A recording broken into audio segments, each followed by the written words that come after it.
Thousands more people are tonight fleeing their homes as wildfires continue to ravage California. The Carr Fire, raging in the northern part of the state, is now so large it's creating its own localised weather system, with variable strong winds making it difficult for experts to predict which way the blaze will spread. As Bridget Burke reports, tens of thousands of people have now been evacuated. The monstrous northern Californian fires have engulfed 100,000 acres, killing at least 6 people and destroying hundreds of homes and businesses. Ed Bledsoe's 70-year-old wife and 2 great-grandchildren were killed. He's angry nobody told them to leave. We had no idea. Nobody told us nothing.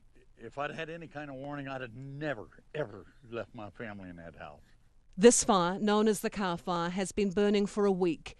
These pictures show mass destruction, the fires showing no mercy to anything in their wake. The main thing is that people still need to be prepared to evacuate.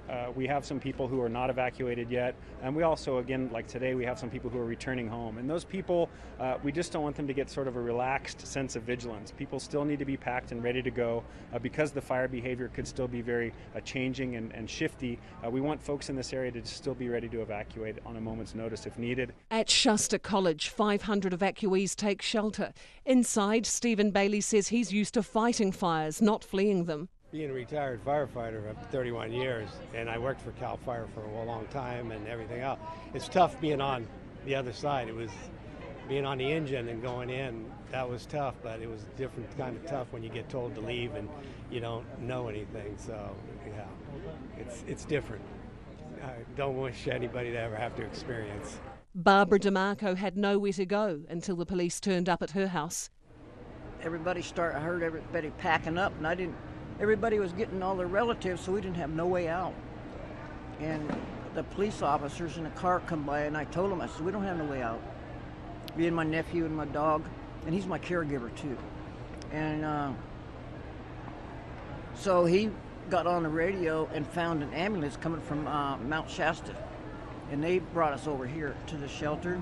Almost 40,000 people have been evacuated from their homes, and at least 19 people are still missing. You know, the shelters are a really special place to be. I think there's a lot of really tragic stuff going on out there, but it's also the community spirit in shelters is amazing. The people that rally around each other and the community members that show up and support.